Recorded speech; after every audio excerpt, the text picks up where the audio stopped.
Hey guys, in this video, I'll show you how to lock mouse on screen in Roblox. Alright, let's begin. First of all, open the Roblox app on your PC and make sure it is updated to the latest version available. After that, sign into your account and you will be redirected to the home page. There, you can just look or search for that target game you would like to lock your mouse in. In my case, I will be playing the Get Fat and Roll game and open it up.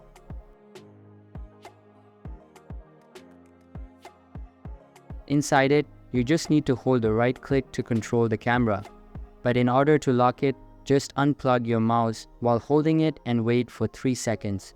Once done, plug it back in and the camera control will get locked. Now, even if you don't press any button, the cursor will control the camera.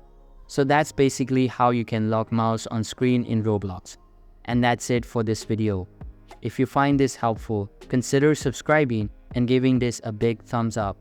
Thanks.